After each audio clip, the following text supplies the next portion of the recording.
रस्त्याचे प्रश्न आहेत, ड्रेनेजचे प्रश्न आहेत, महिला सुरक्षिततेचा प्रश्न आहे. अशा अनेक प्रश्नांवरती मी कामं करत आलेली आहे आणि काम करण्याची पद्धत पाहून आम्हाला नागरिक विश्वासाने आमच्याकडे येऊन कामं सांगतात आणि आम्ही ती पूर्ण करण्याचा प्रयत्न करतो. जे रस्ते आहेत त्याची पण दुरावस्था होती, ते व्यवस्थित करण्यासाठी वारंवार मागणी करून प्रशासन याच्याकडे दखल घेत नव्हतं. त्याच्यामुळे उपोषण केलं आणि बऱ्यापैकी कामं रस्त्याची झालेली आहेत. प्रभाग क्रमांक 2 मध्ये विविध ठिकाणी विविध आरक्षणं आहेत. गार्डन आहे, पालिकेच्या स्कूल आहेत, मैदानं आहेत, नंतर हॉस्पिटल आहे, भाजी मंडई आहे.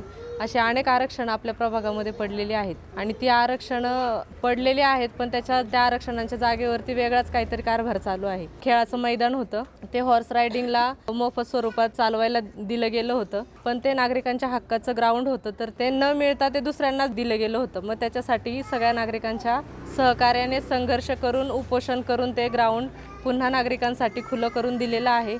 आणि उपोषण करत असताना प्रभागातील सर्व नागरिक माता भगिनी असतील माझ्या पाठीशी खंबीरपणे उभे होत्या.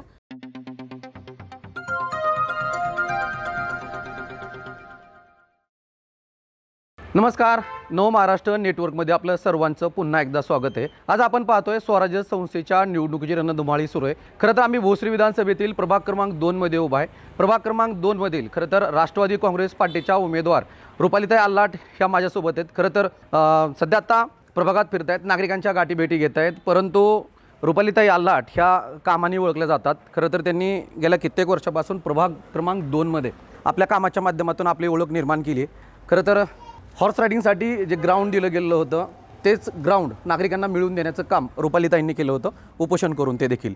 तसं बघायला गेलं तर आपण तसं बघतोय की पिंपरी चिंचवड शहर हे स्मार्ट होत चाललं आहे, परंतु मोशी भागामध्ये रस्त्यांची जी होती दयनीय अवस्था होती, त्या संदर्भात सुद्धा रुपालीताईंनी उपोषण केलं. त्यानंतर प्रभागातल्या ज्या रस्त्यांच्या विकासाला गती आली. ताई येते माझ्यासोबत. ताई, तुम्ही कुठलंही पद नसताना तुम्ही प्रभागामध्ये कामकाजाचा सपाटा लावला. खरं तर जे उपोषण होतं ते उपोषण एका महिलेला करावं लागलं. कशा पद्धतीनं तो तुमचा संघर्ष होता, काय सांगाल? नमस्कार. खरं पाहायला गेलं तर आपल्या प्रभाग क्रमांक 2 मध्ये विविध ठिकाणी विविध आरक्षणं आहेत. गार्डन आहे, पालिकेच्या स्कूल आहेत, मैदानं आहेत, नंतर हॉस्पिटल आहे, भाजी मंडई आहे. असे अनेक आरक्षणं आपल्या प्रभागामध्ये पडलेली आहेत आणि ती आरक्षणं पडलेली आहेत, पण त्या आरक्षणांच्या जागेवरती वेगळाच काहीतरी कारभार चालू आहे. आणि तेच एक रिव्हर रेसिडेन्सीच्या चौकामधलं खेळाचं मैदान होतं, ते हॉर्स रायडिंगला मोफत स्वरूपात चालवायला दिलं गेलं होतं, पण ते नागरिकांच्या हक्काचं ग्राउंड होतं, तर ते नागरिकांना मिळायला पाहिजे होतं, तर ते न मिळता ते दुसऱ्यांनाच दिलं गेलं होतं. मग त्याच्यासाठी सगळ्या नागरिकांच्या सहकार्याने संघर्ष करून उपोषण करून ते ग्राउंड पुन्हा नागरिकांसाठी खुलं करून दिलेलं आहे. आणि उपोषण करत असताना प्रभागातील सर्व नागरिक माता भगिनी असतील माझ्या पाठीशी खंबीरपणे उभे होत्या. आणि अशा अनेक प्रश्न आहेत, रस्त्याचे प्रश्न आहेत, ड्रेनेजचे प्रश्न आहेत, त्याच्यानंतर महिला सुरक्षिततेचा प्रश्न आहे. अशा अनेक प्रश्नांवरती मी कामं करत आलेली आहे आणि नागरिक जे आहेत प्रभागातले सर्व ते आमच्या कामाचा म्हणजे काम करण्याची पद्धत ते स्वतः बघतात आणि काम करण्याची पद्धत पाहून आम्हाला नागरिक विश्वासाने आमच्याकडे येऊन कामं सांगतात आणि आम्ही ती पूर्ण करण्याचा प्रयत्न करतो. आणि जी 9 वर्षात कामं केलेली आहेत त्याचा प्रतिसाद म्हणून आज प्रभागामध्ये फिरत असताना प्रत्येक ठिकाणी गेल्यानंतर नागरिकांचा प्रतिसाद छान मिळत आहे, सगळ्या नागरिकांचे आशीर्वाद मिळत आहेत आणि नागरिक येत्या काळामध्ये आमच्या पाठीशी खंबीरपणे उभं राहतील असा नागरिकांवरती विश्वास आहे. आणि तुमच्या माध्यमातून नागरिकांना आवाहन करावं असं वाटतं की येणाऱ्या काळामध्ये एक प्रामाणिकपणे काम करणारे समाजकार्य करणाऱ्या व्यक्तींच्या पाठीमागे तुम्ही उभं राहावं आणि एक पुढं आपल्या प्रभागाचं पूर्ण कायापालट करण्यासाठी आम्हाला संधी द्यावी. तुम्ही जो विश्वास आमच्यावरती दाखवणार आहात त्या विश्वासास नक्की आम्ही पात्र ठरू आणि तुमचं सर्व जे काही सुखदुःख असेल त्यामध्ये उभं राहण्याचा आम्ही प्रयत्न करू. खरं तर म्हणजे तुम्ही तुमच्याकडे कुठलंही पद नसताना तुम्ही ते प्रश्न सोडवत होतात. खरं तर नागरिकांनी सुद्धा तुम्हाला पाठिंबा दिला. नागरिक देखील विसरणार नाहीत, कारण नागरिकांसाठी त्या लढल्यात आणि जिंकल्यात. आणि खरं तर ताई, तो तुमचा संघर्ष होता, संघर्षाला तुम्हाला यश आलं आहे. नागरिक कधी विसरणार नाहीत, कारण नागरिकांच्या मनामध्ये खरं तर सध्या म्हणजे ते कामकाज जे आहे ते घर करून राहिले. अनेकांना त्या ठिकाणी सध्या आता सोसायटी डेव्हलप होत आहेत, परंतु त्या भागामध्ये कोणालाही खेळायला असं ग्राउंड नव्हतं. तुमच्या पाठपुराव्यामुळं ते नागरिकांना ग्राउंड मिळालं आहे अक्षरशः. तसं बघायला गेलं तर तुम्ही प्रभागातली जी होती रस्त्यांची दयनीय अवस्था होती त्या संदर्भात सुद्धा तुम्ही उपोषण केलं होतं. तो देखील परत तुम्ही दुसऱ्यांदा उपोषणाचं हत्यार उपसलं, ते देखील सक्सेस झालं. प्रभागातल्या रस्त्यांच्या विकासाला गती देता आली. कसं पाहताय आता नागरिकांना काय आव्हान करताय म्हणून तुम्ही? नक्कीच आपल्या मोशी भागामध्ये म्हणजे नवनवीन सोसायट्या डेव्हलप होत आहेत आणि अनेक नागरिक कामानिमित्त या ठिकाणी राहायला येत आहेत, करोडोंचे फ्लॅट घेत आहेत.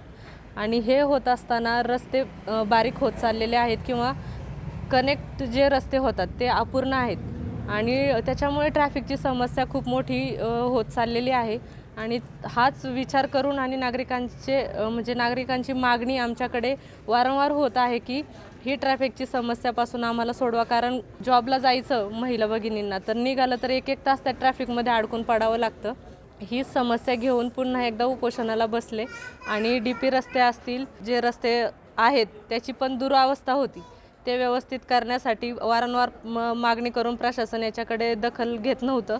त्याच्यामुळे उपोषण केलं आणि बऱ्यापैकी कामं रस्त्याची झालेली आहेत आणि जे कनेक्टिव्हिटी आहे रोडची ती प्रोसेसमध्ये आहेत. आता नेहमीच महानगरपालिकेमध्ये गेल्यानंतर अधिकाऱ्यांचे वेगवेगळे कारणं ऐकत आलेलो आहे आणि ते दखल न घेतल्यामुळं उपोषण करण्याची वेळ आली. पण आता जेव्हा नागरिक आम्हाला निवडून देतील आणि आम्ही पालिकेत जाऊ तेव्हा आम्ही कशी कामं करायची ते आम्ही दाखवून देऊ.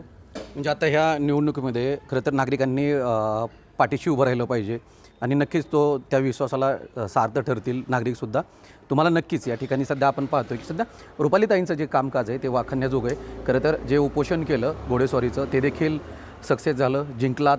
परत त्यानंतर पुन्हा खड्ड्याच्या संदर्भात सुद्धा उपोषण केलं, ते देखील त्या ठिकाणी उपोषण करून ते देखील जिंकलं. प्रभागातल्या कामकाजाला इथं गती देता आली. खरं तर नागरिक हे विसरणार नाही आहेत अशी अपेक्षा आपण बाळगू आणि खरं तर त्यांना ज्या प्रभाग क्रमांक 2मधून सगळे नागरिक त्यांच्या पाठीशी उभं राहून त्यांना पिंपरी चिंचवड महानगरपालिकेमध्ये प्रतिनिधित्व करण्यासाठी त्यांना संधी देतील असा ठाम विश्वास त्यांना आहे. कारण त्यांनी आजपर्यंत जी काही कामकाजं केलीत त्याच माध्यमातून नागरिकांना ते सध्या आता साथ घालत आहेत. मी तुमच्यासाठी लढली आहे, तुम्ही माझ्या पाठीमागं उभं राहिलात. सध्या आता ती वेळ आली आहे की महानगरपालिकेमध्ये पाठवण्याची आणि नक्कीच हे नागरिक माझ्या पाठीशी उभं राहून मला साथ देतील असा विश्वास रुपालीताई आल्हाट यांना आहे. अशाच नवीन अपडेट जाणून घेण्यासाठी नव महाराष्ट्र नेटवर्कला अपडेट राहा. नव महाराष्ट्र नेटवर्कसाठी विकास चौधरी, पिंपरी चिंचवड, मोशी.